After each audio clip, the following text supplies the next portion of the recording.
चुनाव हो, चाहे फिर यूपी का चुनाव हो 2019 का, फिर चाहे फिर 2 लोकसभा का हो, जिताया हम लोगों ने है। हम लोग जिता रहे जब भी सरकार बन रही है, लेकिन हमारे संग जब गलत होगा तो हम लोग क्या करेंगे। आज हमारी उम्र 22-23 साल होने वाली है, हम पे सब पे वोटर ID कार्ड है और हम बीजेपी को हमेशा जिताते हैं। हमें अच्छा मानता हूँ बीजेपी को, लेकिन सैनिकों। जय हिंद, जय भारत। और आप देख रहे हैं मेरे साथ CCN न्यूज 24 चैनल। मैं हूं आपके साथ दिनेश गर्ग जैन, वही कड़वे सवालों वाला। आपको बता दूं दर्शकों, इस समय मौजूद हूं भारत की राजधानी दिल्ली के कोरोनेशन पार्क के अंदर। हालांकि ये पार्क काफी लंबा चौड़ा है यहाँ पर, और इस पार्क के अंदर हर तरह के सरकारी जॉब के लिए फिटनेस ट्रेनिंग करवाई जाती है। और नजदीक में यहाँ पर मुखर्जी नगर है, जिसमें पूरे भारत से अलग अलग राज्यों से, फिर वो चाहे यूपी हो, बिहार हो, किसी भी अलग अलग राज्यों से बच्चे अपनी तैयारी करने के लिए, अपने सपनों को लेकर के, अपने घर परिवार को छोड़ करके, अपने माँ बाप को छोड़ करके दिल्ली जैसे महानगर में आते हैं, ताकि यहाँ हमारे सपने पूरे होंगे। और अगर एक बार नजर डालेंगे यहाँ पे कैमरे के माध्यम से, जितने बच्चे यहाँ पर मेरे साथ इस समय मौजूद हैं, इनमें से आधे से ज्यादा यूपी और बिहार, मतलब दिल्ली से बाहर के स्टेट से बच्चे आए हैं। अपने सपनों को लेकर के आए हैं कि हमारे सपने यहाँ पर आके पूरे होंगे। और हर बंदे का अपना एक सपना होता है, हर बच्चे का अपना एक सपना होता है। किसी का सपना है कि मैं अपनी माँ का इलाज कराऊंगा, अपने बाबूजी का इलाज कराऊंगा। किसी पिता का सपना है कि मेरा बेटा बड़ा होगा, मेरा बेटा के जॉब लगेगी, उसकी शादी करेंगे। मतलब हर तरह के आप अपने सपनों को लेकर के बच्चे अपनी तैयारी करते हैं और उसमें बड़ी मेहनत करते हैं। मतलब इतनी आसानी से आज सरकारी जॉब नहीं मिलती है। हालांकि पहला तो जॉब ही नहीं है, दूसरा अगर लिमिटेड जॉब निकलती भी हैं तो उसमें बहुत मेहनत कर करके, क्योंकि उन स्थितियों को शायद बड़े नेताजी या बड़े जो लोग हैं जिन्होंने ये फैसला तुरंत सुना दिया है किसी भी चीज को लेकर के, वो लोग इन लोगों की स्थिति को शायद नहीं जानते कि कितनी मेहनत करके या किस स्थिति में रह करके ये लोग उस चीज को तैयारी करते हैं। और जब एक ऐसा फैसला, रातों रात कोई ऐसा फैसला सरकार की तरफ से निकल जाए जो फैसला इनके सपनों पे पानी फेर दे, तो सोचो फिर क्या होगा। इन सब चीजों को जानने के लिए मैं पहुंचा था एक बार कोरोनेशन पार्क में, और यहाँ पर जो शख्स मेरे साथ इस समय मौजूद हैं, ये ट्रेनिंग यहाँ पर बच्चों की करवाते हैं, फिटनेस ट्रेनिंग कराते हैं और हर तरह का फिजिकल तैयार करवाते हैं। फिर चाहे वो दिल्ली पुलिस को हो, UPSC को हो, या आपका आर्मी को हो, किसी भी तरह की अगर जिसमें आपको फिटनेस मांगी जाती है, तो उस चीज की ये तैयारी यहाँ पर करवाते हैं। और एक बार इस विषय को लेकर पहले मैं बच्चों से भी एक बार बात कराना चाहूंगा कि ये बच्चे अग्निपथ की स्कीम को लेकर के इनकी अपनी क्या राय है। क्या नाम आपका? नरेश कुमार। नरेश जी, कहाँ से आए हो? बुहारी से। अच्छा, ये बताओ बिलोंग कहाँ से करते हो? सर दिल्ली से ही हूँ। दिल्ली से हो। अग्निपथ की स्कीम कैसी है?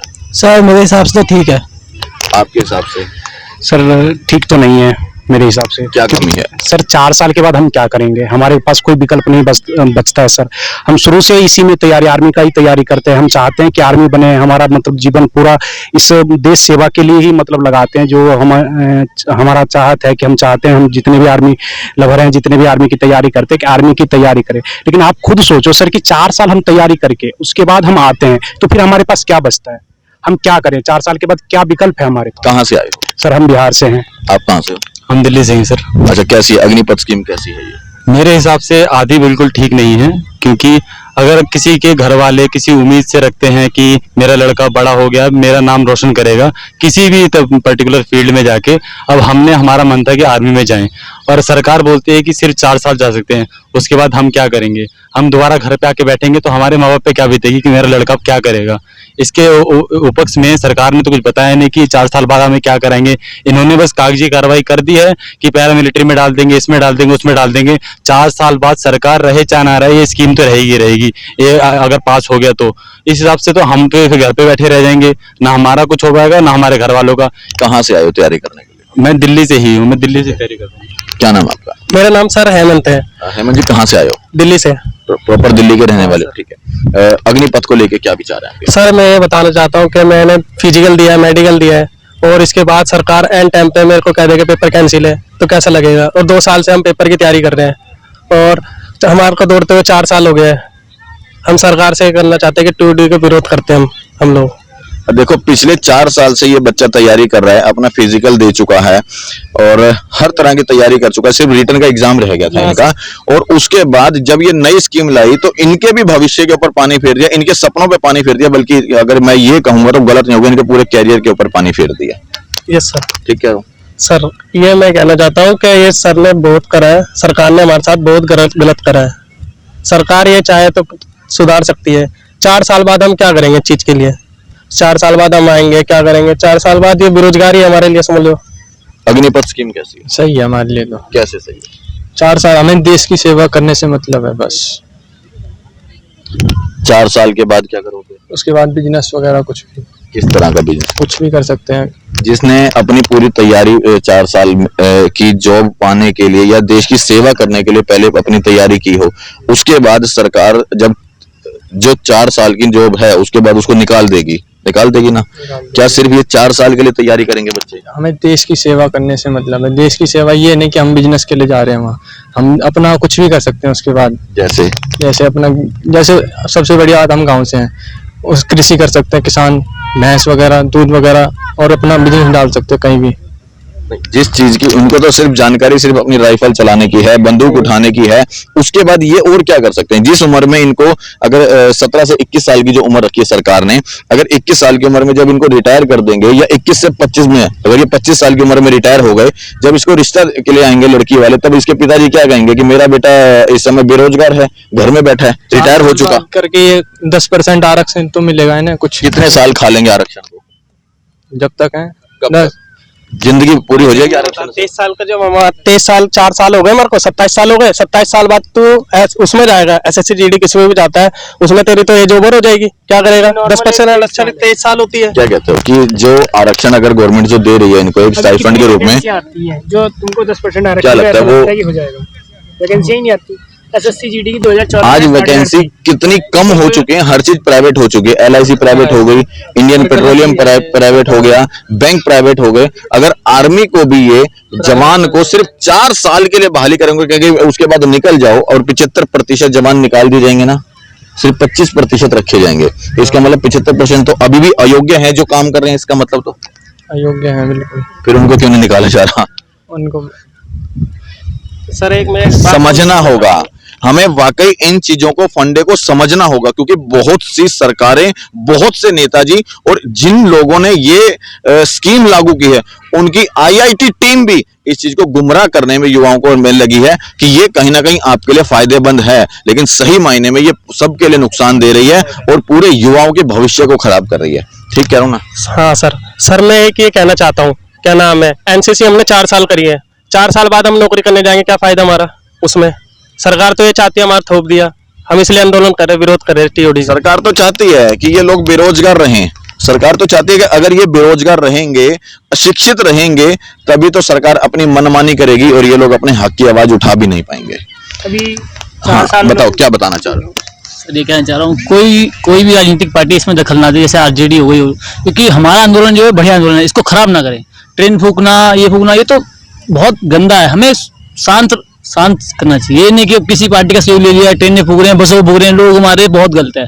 अपना आराम से करेंगे ना, अच्छा करेंगे ना, ताकि ये करके सिर्फ अपना नुकसान कर रहे हैं, हम अपने भारत देश का नुकसान कर रहे हैं, हम अपनी संपत्ति का नुकसान कर रहे हैं। नरेंद्र मोदी सरकार को बढ़िया इससे मौका मिल रहा है, और डंडा लाइट चलोगे, इससे बेकार है। अपना शांति करिए, बढ़िया कीजिए, ताकि सुनाई दे। ये नहीं कि आज ट्रेन जला दी, घर जला दिया किसी का, ये सब बेकार है। किसी को मारना, अपना शांति से करेंगे, बढ़िया करेंगे। सरकार में नरेंद्र मोदी सरकार, हाँ बढ़िया। सरकार तो चाहती है कि आप 2-4 ट्रेन जलाएं, 2-4 सरकारी संपत्ति जलाएं, 2-4 सरकारी भवन जलाएं, 2-4 बसों को जलाएं, ताकि आपके ऊपर 2-4 केस लगाए और सीधा आपका कैरियर शुरू होने से पहले उसको खत्म कर दिया जाए।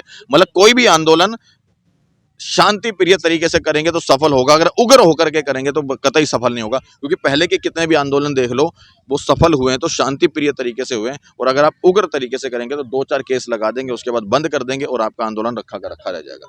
अच्छा, क्या नाम है आपका? अनुज यादव। अनुज जी, आप कहाँ से बिलोंग करते हो? मैं यूपी से।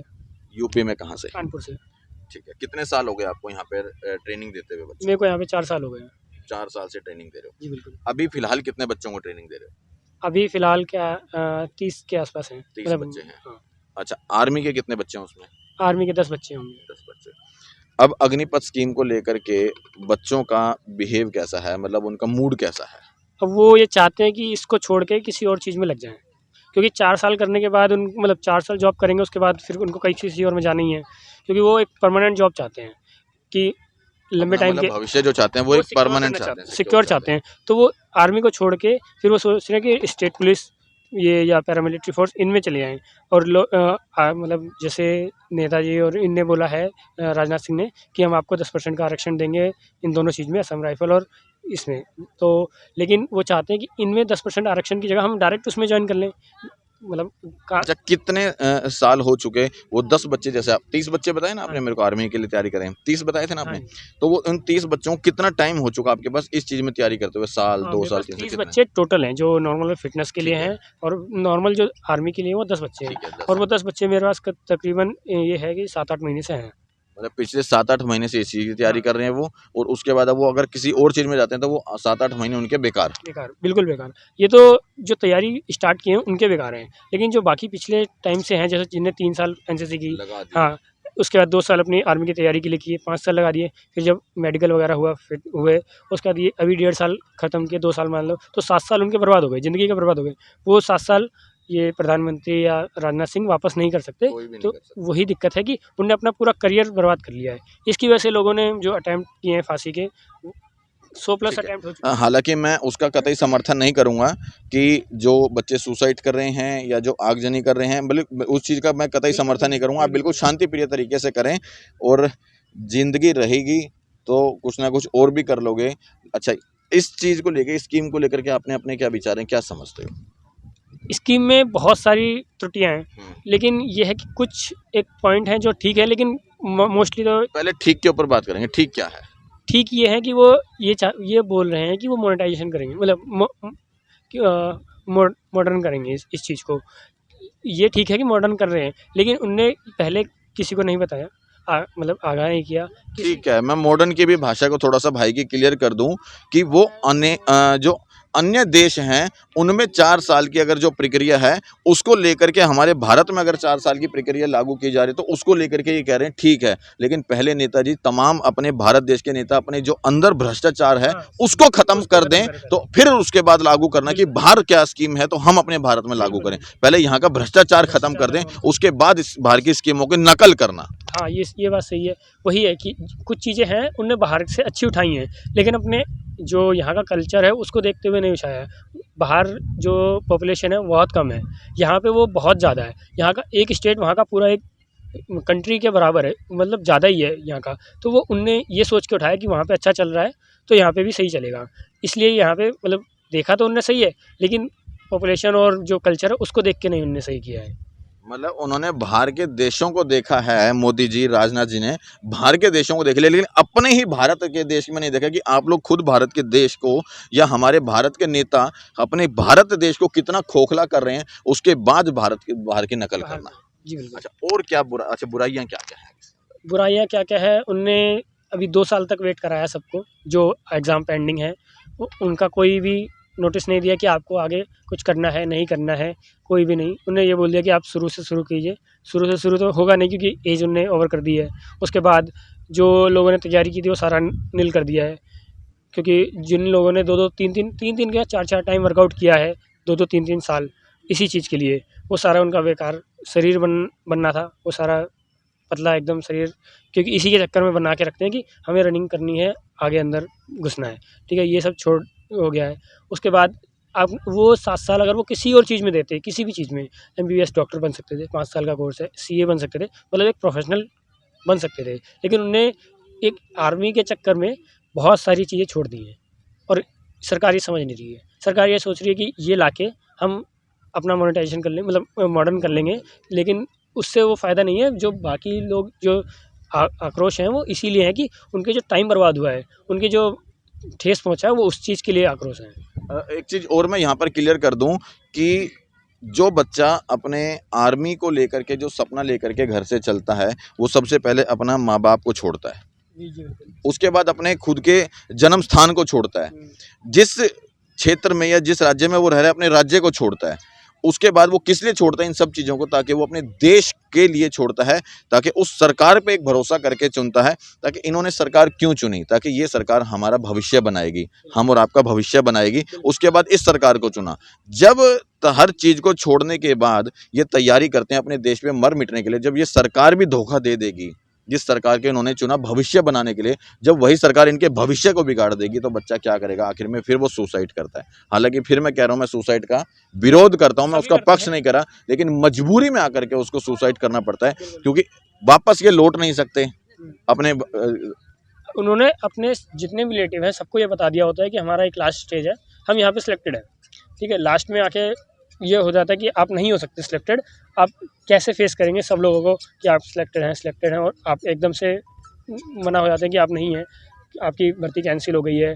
आपने मतलब सब ये आस लगा के बैठे होते हैं कि हाँ हम हो जाएंगे, हमारा सब कुछ ओके है, वो और चीज़ में नहीं इन्वॉल्व करते। अभी तक जैसे कई लोग ऐसे हैं जिनका पेपर हुआ था, मतलब फिजिकल हुआ था लास्ट मार्च में, अभी तक वो अगर कहीं भी चाहते तो लग जाते। 10 से 15 ऐसे फॉर्म आए जो 12th बेस पे 10th बेस पे थे, ठीक है, और कई ऐसी वैकेंसी आई जिसमें वो परमानेंट जॉब लग जाते और गवर्नमेंट के मतलब जो डिफेंस में उसी में, लेकिन उन्होंने फॉर्म नहीं भरे, उन्हें एग्ज़ाम नहीं दिए क्योंकि उनको ये लग रहा था कि वो उनका आर्मी का एग्ज़ाम हो जाएगा, इसलिए 100 तरह के ताने इनके माँ बाप को सुनने पड़ते हैं जब ये लोग यहाँ पर आके दिल्ली जैसे महानगर में पढ़ाई करते हैं कि आपका बेटा कर क्या रहा है, आपको पता है, वहाँ क्या कर रहा है क्या नहीं कर रहा है ये पता है, वो सिलेक्शन होगा या नहीं होगा ये पता है। मतलब 100 तरह के ताने इनके माँ बाप वहाँ पे सुन रहे होते हैं, तब भी एक आश पे कि मेरा बेटा जो कर रहा है वो सक्सेस होगा और एक दिन हमारा नाम रोशन करेगा और अपना भविष्य बनाएगा। लेकिन जब उन सब भविष्य बनाने वाली चीज़ों पर पानी फिरता है और तब वो बच्चा अपने माँ बाप को भी शक्ल दिखाने लायक नहीं रहता, तब जाकर वो किसी न किसी गलत कदम को चुनता है। या तो वो उग्रवादी बनेगा या आतंकवादी बनेगा या चोर बनेगा, तब वो कोई ना कोई गलत रास्ता चुनता है, क्योंकि उसके सपनों पर पानी हमारी ही सरकार फेर देती है। सर 2014 का चुनाव हो, चाहे फिर यूपी का चुनाव हो 2019 का, फिर चाहे फिर 2 लोकसभा का हो, जिताया हम लोगों ने है। हम लोग जिता रहे, जब भी सरकार बन रही है, लेकिन हमारे संग जब गलत होगा तो हम लोग क्या करेंगे? आज हमारी उम्र 22-23 साल होने वाली है, हम पे सब पे वोटर ID कार्ड है और हम बीजेपी को हमेशा जिताते हैं, हमें अच्छा मानते हो बीजेपी को, लेकिन सैनिकों के लिए भारत माता के लिए सब गलत है। अब 4 साल की ड्यूटी करने के बाद मतलब वो जोश नहीं आता धरती माता के लिए कि अब 4 साल की ड्यूटी करें, खरीद रहे हैं हमें 4 साल के लिए कि 4 साल खरीद लिया, अब हटाओ इन्हें, कुछ पैसे पकड़ा के हटा दो। अरे हम ज़िंदगी जीना चाहते हैं। या मरने एक माँ का बेटा अगर एक ही है तो मर जाता, फिर उसकी माँ के पास कुछ रहता नहीं है, वो एक पेंशन आती है जिसके लिए सारी जिंदा रहती है। अब वो भी नहीं है, बाई चांस 4 साल की उम्र में एक्सपायर हो गए, कुछ भी हुआ, तुम्हारी माता जी के पास क्या रह जाएगा? देश में सीध जाए। बहुत गलत हुआ है, वही है पुरानी नीति रहे, बढ़िया रहेगी चाहते, वरना आने वाला टाइम है सरकार इनकी आएगी, ये किसकी आएगी पता लग जाएगा। मोदी जी, मैं भी बीजेपी को लेकर के गलत नहीं बता रहा हूँ, आपके तमाम फैसलों को लेकर के गलत नहीं बता। आपने 370 धारा हटाई, बिल्कुल हम उसका सहमत करते हैं। आपने अयोध्या में राम मंदिर का निर्माण किया, उसके लिए हम सहमत करते हैं। आपने अनेकों 3 तलाक का फैसला किया, हम उसका समर्थन करते हैं। लेकिन आप अचानक से जो रात के 8 बजे कौन सी बुद्धि सटिया जाती है कि आप पूरे बच्चों का भविष्य खराब करते थे, उसका कतई समर्थन नहीं करते हम। साथ में आपने नोटबंदी की, तमाम जो है क्या नाम है, नोटबंदी की, आपने सोचा था काला धन वापस आ जाएगा, आज भी काला धन यूं का यूं जमा पड़ा है, उसका कोई लाभ नहीं हुआ। आपने GST लागू करी, उसको लेकर के व्यापारियों ने उसका विरोध किया। आपने काले कानून लाए किसानों के लिए, उसका किसानों ने विरोध किया। अब आप लोगों ने इन युवाओं के लिए, आर्मी के जवानों के लिए अग्निपथ स्कीम ला दी ताकि ये लोग अग्नि में अंदर जाएं और अपने झुलस के अपने सपनों के ऊपर पानी फेर दें। आज युवा इसका जो है आपका विरोध कर रहा है। मतलब पहले आपने जय जवान जय किसान का नारा लगाया था, तो पहले आपको किसानों ने झुकाया, अब आपको जवान झुका रहे हैं। बिहार में मतलब 13 ऐसे ज़िले हैं जहाँ पे ऐसे उग्रवादी हो रहे हैं, मतलब उग्र हो रहे हैं, हो रहा है। वो इसलिए क्योंकि वो समझ चुके हैं कि अब आने वाले टाइम में नहीं होने वाला ये, अगर होगा तो इसी तरीके से होगा। किसानों ने जो किया उनने शांतिपूर्ण तरीके से किया, उनको 1 साल लग गया, हमने कुछ नहीं किया, उसके बाद भी हमको 1.5 साल 2 साल लग गए कि हमारा एग्ज़ाम नहीं हुआ। अगर अब भी नहीं करेंगे तो इसीलिए वो सोच के ये कर रहे हैं कि अगर अब नहीं करेंगे तो हमारा कुछ होने वाला नहीं है, हमारे ऊपर बस ये थोपा जाएगा कि आप 4 साल जॉब करेंगे, उसके बाद नहीं तो छोड़ दीजिए, आपका कोई रोज़गार नहीं है, आपका कोई फ्यूचर नहीं है। अगर इसीलिए जो मतलब ऐसे उग्र प्रदर्शन हो रहे हैं वो इसीलिए हो रहे हैं कि हमें जॉब सिक्योर होनी चाहिए। अच्छा, अगर अब ये स्कीम के अंदर क्या जाना चाहोगे तुम? अब क्या जाएंगे 4 साल के लिए, इससे बढ़िया कोई बिजनेस कर लेंगे जाके, कुछ पैसा अपने हमारे पास खेती काफ़ी है, हम खेती कर लेंगे जाके। लेकिन एक सपना था जाने का इंडियन आर्मी में, हमारे पास बहुत खेती है, 50-60 बीघा आराम से रह लेंगे गाँव में, का कोई दिक्कत नहीं है। इंडियन आर्मी में मैं एक चीज़ और बता दूं कि वही जाना चाहता है जिसको अपने इस माटी से प्रेम है, अपने भारत देश से प्रेम है, धरती माँ से प्रेम है, जो अपने इस धरती माँ के लिए मरने मिटने को तैयार है, वो जाना चाहता है। उसे ऐशो आराम की ज़िंदगी नहीं चाहिए कि किसी राजा बाबू के औलाद बन के बैठने किसी AC के दफ्तर के अंदर। वो कड़े टेम्परेचर के अंदर भी खड़ा होकर दुश्मन से लड़ना जानता है, वो लड़ना चाहता है हमारे भारत देश के लिए, तब वो जाकर के उसके लिए तैयारी करता है आर्मी के लिए। लेकिन आप लोग उसी को निकाल देते हैं। आपने एक दिन का अगर कोई नेता तैयार होता है, सिर्फ एक दिन के लिए कोई नेता बनता है, तो उसको पूरी जिंदगी भर आप पेंशन देते हो, और जो पूरी जिंदगी भर अपने भारत देश के लिए मरने मिटने को तैयार होता है, तो आप उसकी तनख्वाह भी बंद करो, उसका रोजगार खत्म करो और उसकी पेंशन बंद कर चुके हो। सन 2012 से आप लोगों ने उनकी पेंशन बंद कर दी है। क्या बताना चाह रहे सर एक सवाल है मेरा। सर जितना हम जानते हैं, ठीक है, मैं संविधान का एक्सपर्ट नहीं हूँ बिल्कुल भी, लेकिन जितना हमें पता है कि किसी कैदी को अगर उम्र कैद की सज़ा होती है, ये बात सब लोग जानते हैं कि किसी कैदी को अगर उम्र कैद की सज़ा होती है तो राष्ट्रपति या राज्यपाल उनको 7 साल के बाद ये बोल के रिहा कर देते हैं कि इनको हम उस जिस पड़ाव में थे, जो मतलब आतंकवादी थे या ये कैदी थे, जो भी घटनाएँ करते थे, उस समाज से मैंने इसको दूर रखा तो ये बच्चा सुधर गया, अब ऐसा नहीं करेगा, ये बोल के उनको क्या किया जाता है कि राष्ट्रपति के द्वारा छोड़ दिया जाता है या उनको माफ़ कर दिया जाता है। उसी हिसाब से आप सोचो सर, अगर हम पढ़ाई लिखाई से दूर होकर 4 साल तक सेना में जाएं, ठीक है, वहाँ बंदूक चलाएं, जो भी है वहाँ का प्रक्रिया देश सेवा करें, उसके बाद अगर हम वापस आएँ, उसके बाद हमें कहा जाए फिर से तुम जो है अपना पढ़ाई लिखाई करो, जो भी है तुम्हारा, तो आप सर सोचो कि 4 साल तक मैं पढ़ाई से बिल्कुल दूर हूँ, बिल्कुल पढ़ाई लिखाई से कोई वो नहीं है, क्योंकि आपको पता है कि सेना वहाँ पे क्या करते हैं, आर्मी का जवान वहाँ पे देश सेवा में लगते हैं या पढ़ाई में कितना। हम ये बात अलग है कि 1-2% ऐसे हैं जो वहाँ पे भी मेहनत कर लेते हैं, वो अलग स्टूडेंट है, थोड़ा ज़्यादा ब्रिलियंट है, वो कर लेते हैं। आप बताओ सर 4 साल वहाँ पे जॉब करके आने के बाद कितने % बच्चे ऐसे हैं जिनका पढ़ाई में मन लगेगा और पढ़ के दूसरी जॉब की तैयारी कर पाएगी? 4 साल के बाद उनका क्या होगा, आप ये मुझे बता दो सर। अगर वाकई मोदी जी एक चीज़ और ध्यान दें, अगर वाकई आपकी बात को मैं सहमत कर लूँगा कि आपने अग्निपथ स्कीम लाई, सिर्फ 4 साल की बहाली आप लोग इन लोगों की करेंगे, इन बच्चों की सिर्फ 4 साल की बहाली करेंगे, और उसके बावजूद भी नहीं, सिर्फ 75% बच्चों को आप लोग निकाल देंगे और सिर्फ 25% बच्चों को रखेंगे, तो आप अपने चुनाव के दौरान भी इस चीज़ को घोषणा कर दो कि हम सिर्फ 5 महीने के लिए बनाएंगे नेता, और उसके बाद ज़िंदगी में कभी उसको नेता ही नहीं बनाएंगे। दूसरा, अगर जो एक बार नेता बन जाएगा, उसके परिवार का कोई भी सदस्य उस चीज में अप्लाई नहीं करेगा, चुनाव नहीं लड़ पाएगा। इस चीज को भी आप लोगों को लागू करना चाहिए। एक बार करके देखो, तब पता लगेगा, क्योंकि कहीं ना कहीं गरीब परिवार का और किसान का बेटा ही बॉर्डर पे जाता है। आप लोगों का बेटा कभी बॉर्डर पे जाता नहीं और कभी गोली नहीं खाता।